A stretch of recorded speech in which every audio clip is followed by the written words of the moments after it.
What's up, guys? Justin here with TheSketchUpEssentials.com, back with another SketchUp and Twinmotion tutorial for you. So in today's video, I wanted to go through 10 tips for not only making your renderings more realistic, but also for saving time when setting up your renderings inside of Twinmotion.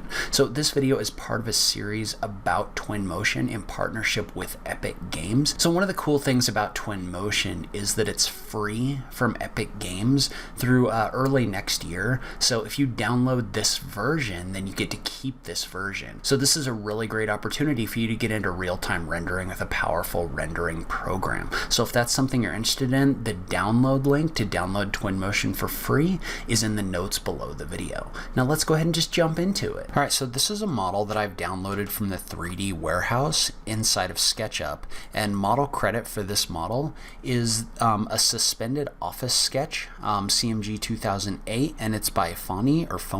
So if you want to go into the 3D warehouse and download this model, you can definitely do that. And one thing I've done is I've gone in and I've turned off the vegetation and I've fixed some faces and some materials and things like that. I've also done a little bit of grouping in the outliner inside of SketchUp just so this is a little bit more organized. But once I've done all of that, I've taken this and I've exported it to Twinmotion using the Twinmotion direct link. And so what I wanted to do is just go through some things that can really save you some time when working inside of Twinmotion. All right, so the first tip has to do with placing grass on the ground inside of Twinmotion. And so you can place grass, actual 3D grass, by going to your nature settings and clicking on the button for vegetation. But one thing about this is this can get a little bit tricky with trying to paint it on the ground using the vegetation tools. So you can see how what this does is this tool, you can see how this tool gives you kind of a circular brush that you can use to add grass inside of your rendering. But the problem with this is you can see how it's really easy to accidentally place grass outside of the area that you're trying to place it in. So you can see how right here I accidentally placed grass on the paving, which is obviously not what we want. And so a great tip for placing this grass has to do with turning everything else off. So what we're going to do is we're actually going to come in here and we're going to turn everything else off just by going into our scenograph and using a shift click in order to select everything that isn't your grass material. So I'm just going to do a shift click and I'm just going to turn all of this off. Then I'm also going to come in here and I'm going to turn off everything that isn't the actual grass itself. I think the other way you could do this actually is you could right click on this and click on the button for isolate. And so what that'll do is that'll isolate this one object. But now when you come in here and you paint your grass, you can paint it without having to worry about putting it on another surface on the other side. So when you isolate this, you can see how what this does is this allows you to just come in here and paint grass onto these faces without you having to go back and do a whole bunch of extra work or anything like that. And so the other piece of this, and I'm going to exit the isolate just so you can kind of take a look at this, and I guess I have to turn everything back on now. So isolate is definitely easier. And so this is great for placing this across big wide areas like this, but the problem with something like this is your grass along your edges is still kind of sticking out, right? You can see how this grass right here along this edge is kind of sticking out into the paving. So it looks okay, but it's not fantastic. Well, what you can do in order to get a little bit more control over that, I'm just going to right click and I'm going to isolate this again, is along the edges, you don't necessarily want to use the regular grass. What you want to use instead is you want to use the grass for borders. So you can see how there's a long grass borders in here. Well, what that's going to do is that's going to fit along the border of this edge a lot better. So what I'm going to do is I'm going to remove grass really quick. So I'm just going to drop this down to like 5 feet or something like that. And I'm just going to remove this grass along the edge using the erase tool. And then what we want to do instead is we want to drag in the long grass borders. So we'll just drop this in here, and now we'll use the paintbrush tool in order to paint this in. And you can see how now, where before your grass was kind of sticking out into the middle of the road, right there, well now if you take a look at this and you zoom in, you can see how this border grass does a much better job of fitting inside of the border. So you can use the isolate and also the border grass in order to place better grass inside of your renderings. So you can definitely use this tool to paint in other things like trees and other things like that in here, but sometimes you want to be a little bit more precise in the way that you're going to add these things. And so one thing you can do is you can use the multi-drop function inside of Twinmotion to add things like vegetation, and it's going to bring them in kind of randomized. So when you have trees and other things like that you're trying to place inside of your model, you never really want them to be exactly the same size or have the same orientation, right? Because trees don't really work that way. They're kind of random. Well, one way you can add trees into your renderings is just to drag them in like this. So just drag them in one after the other. But you can also select one of these trees, and then once it's selected, you can just move your mouse in here and you can just click. Well, one of the cool things about this is when you do this, if you look at these trees, you can see how they're getting brought in at a random size and a random rotation, meaning when you drop these in here using the multi-drop function or the click function, this is randomizing them so that they're actually a little bit more natural looking. So if I click on them, you can see how they're all at a different size. So the size slider has been randomized for each one of these.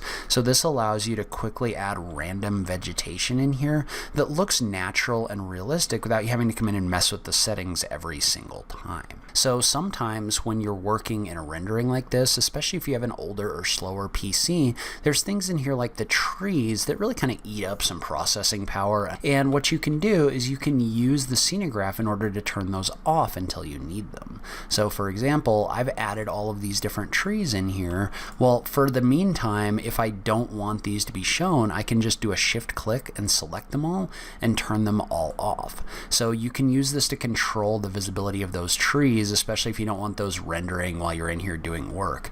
So you can also come in here and right click and click new container, and you can create a container for your trees and your vegetation.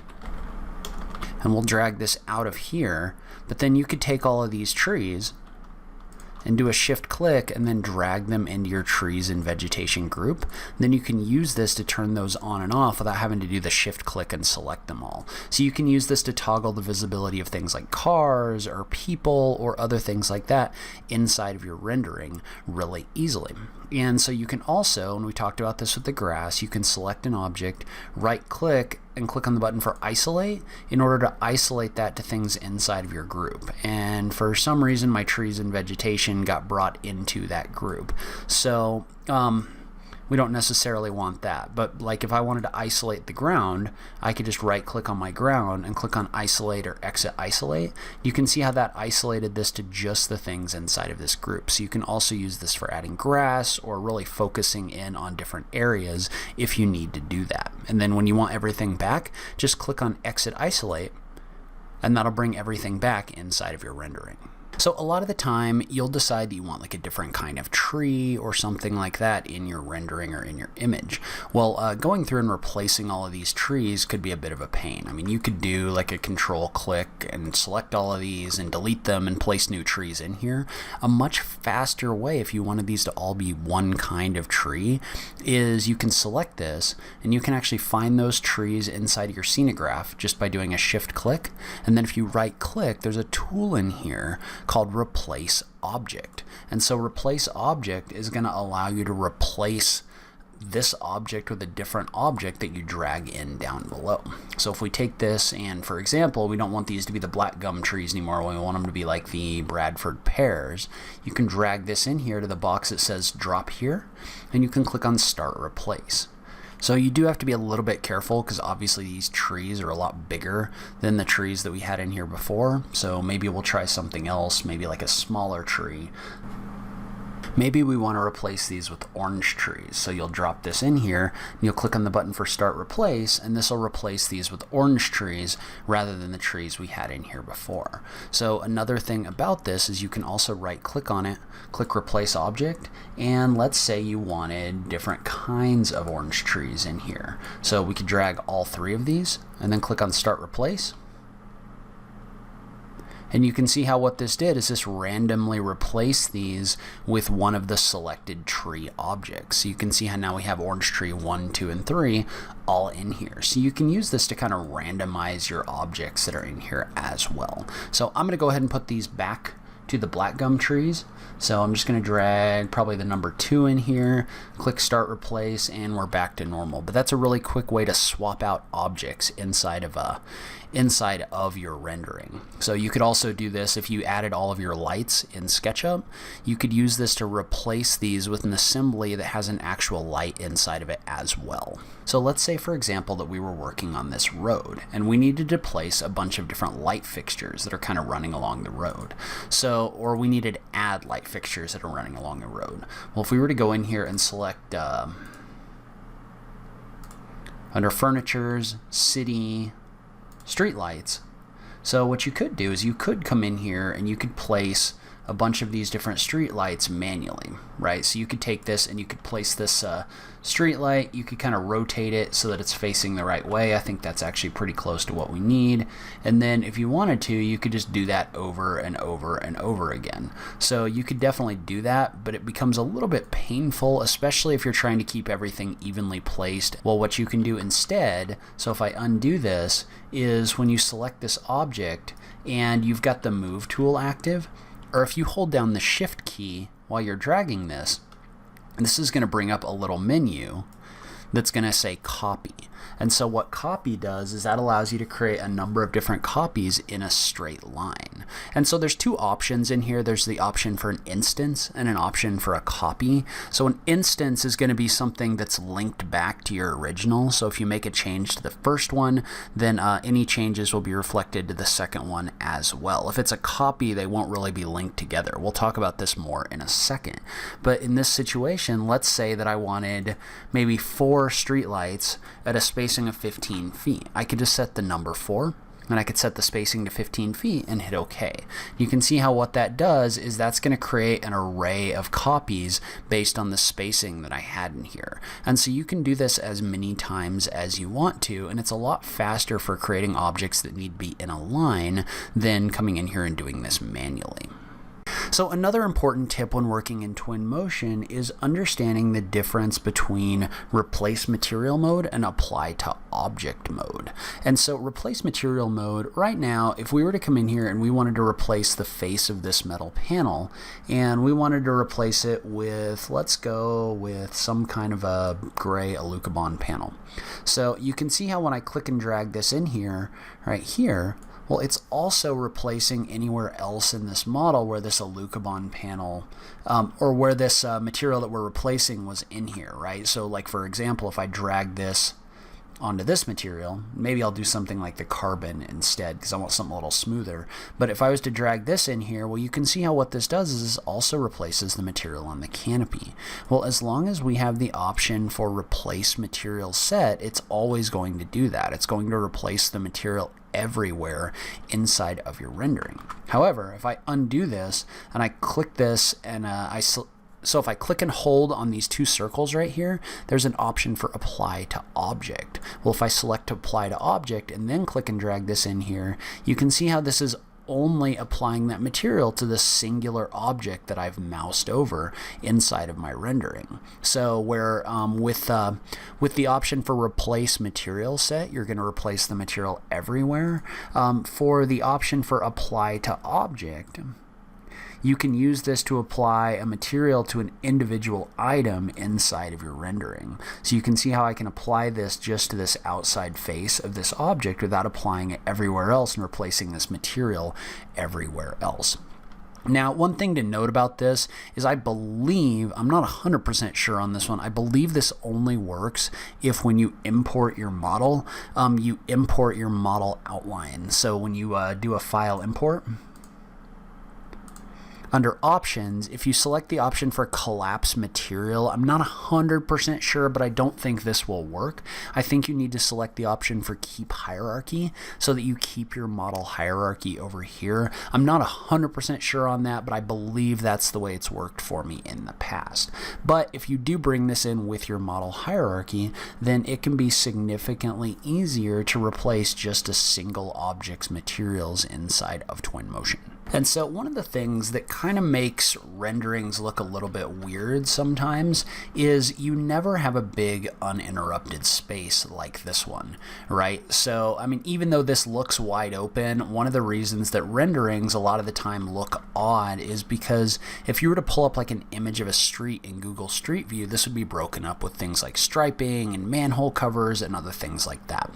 Well, one of the cool things about Twinmotion is it actually has a library of decals in here that you can use in order to make this this look more realistic. So if you just go into Furnitures and click on decals, you can see how there's things like this crossing, for example. You can use this to add a street crossing across this street just by adding it as a decal. And so if we kind of zoom in, you can see how what this does is this goes on to the face of the asphalt that we have on here. So it's in here as an individual object, and then if you get your alignment right,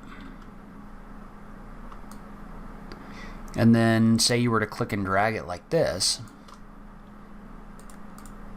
you could make a couple different copies of this, and you could use this to quickly add things like your crossing in this street.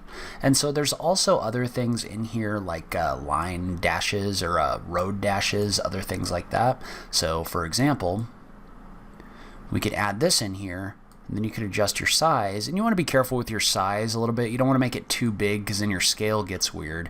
You could also just make a number of different copies in here like this, but you can use this to add those lines to your road. So you can use this to add road striping, but then there's also things in here like manhole covers. So let's say, for example, that you felt like there was a sewer line or something running in this street. You can add manhole covers running down the middle here. You could also add like sewer grates and other things like that in order to add to that realism. So you can see how just by breaking some of this up, it already looks more realistic than it would otherwise. And obviously you need to give some thought to this, so you wouldn't have like a white line running across this face because vehicles would need to turn in and out. But you can use this in order to quickly break up those surfaces. So for example, you could use the graffiti and you could drag this onto this surface in order to break this up. So if you didn't want this to be a big uninterrupted surface, you could use these in order to add some interest to your faces inside of your renderings.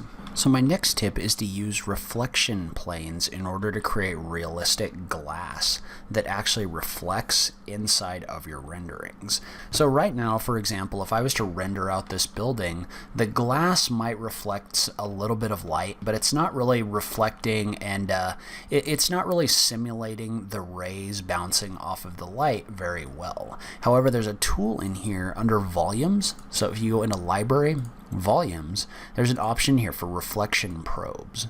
And so what a reflection probe is going to do, and we'll take a closer look at this, what a reflection probe is going to do is that's actually going to simulate light inside of your rendering bouncing off of your glass material. So for example, if I make this a little bit bigger, you can see how when I expand this reflection probe, you start seeing reflections inside of this glass that you weren't seeing before. So now if I kind of move my view over here, you can see how I can actually see the reflection of the other half of the building in this glass, where before you don't. So you can see how when I flip this on and off, when it's on, you're getting more reflections being simulated inside of your rendering than you were before. So the upside of this is this will simulate the light bouncing off of your glass and increase realism. The downside of this is whenever you add a reflection probe, it's also negatively going to affect your performance, because that's just a lot more stuff that your rendering engine needs to calculate, right? So it's just going to take longer in order to for all of your renderings to come out, just because this is more processing power in order to process the light bouncing. But it also does a better job of simulating the light bouncing in here, and it's going to give you a better quality product. So my recommendation in this situation is to use reflection probes only in areas where you might actually see some reflections. So areas like the glass on the front side of this building, when I I render it, with the clouds and everything, I'm going to want this to simulate reflections, but there's really no reason if I go on the back side of the building, like unless I'm starting to render this, there's really no reason to put a reflection probe back here because I'm not rendering an image from that side of the building. So there's no point to it trying to do all the calculations back there. But reflection probes are going to be really important if you do want those accurate reflections inside of your renderings. So the next tip has more to do with your settings when you're actually exporting your rendering. So one thing that people struggle with when they're creating renderings is getting realism. And so one of the reasons for that is a lot of the time what happens if you create a rendering, and we'll go ahead and create a new image inside of our image. But if you look at this, right now if we were to render out this image, it just kind of looks wrong. So part of the reason is I haven't gone in and actually filled out the rest of my context and my background looks a little bit weird. But part of it is just when you get big areas like this paved area and there's nothing breaking it up, then your brain just kind of looks at it and thinks, well, there's something wrong about that, and it negatively affects your realism. So what happens in a lot of rendering programs, and this is true in Twinmotion as well, is instead of rendering something like this out, and I'll go ahead and render this out and show it to you as an example. If you open up this rendering, I mean, it looks fine. Like, it doesn't look bad. It looks a little bit computer gamey, but part of the reason for that is because you've got this asphalt paving material in here and you've got this huge area that's not broken up by anything visually. And so there's a few different things you can do in order to change that. So one thing you could do is add some cars and some context with people walking down the road. But the other thing you can do is inside of your rendered images, if you go into your settings, you can go into your weather and you want to drag this bar to the right until you get kind of this wet pavement effect. And so you have to be a little bit careful in here. Like, I don't necessarily want there to be like rain particles in here, but what I want is I want this to kind of break up all of these different areas. So you can see how now what I'm doing is I've got dry areas, I've got wet areas, and I've also got light kind of reflecting off of this pavement. So what that does, and you know, a little bit goes a long way in a situation like this, but what this does is this really breaks this up so that your ground and your pavement looks more realistic. So you'll see this effect, and you can go kind of to the right over here as well. You don't need this to be everywhere. You don't need everything to look super soaked, but you can definitely use this in order to add a little bit of visual interest to this and also just break up some of those big areas so that your brain doesn't look at this and say, well, those paving areas just look wrong. So that's where I'm going to end this video. Leave a comment below. Let me know what you thought. Were these tips helpful to you? What's your favorite tip for working in Twinmotion? I just love having that conversation with you guys. If you like this video, please remember to click that like button down below. If you're new around here, remember to click that subscribe button for new SketchUp content every week. As always, thank you so much for taking the time to watch this. I really appreciate it, and I will catch you in the next video. Thanks, guys.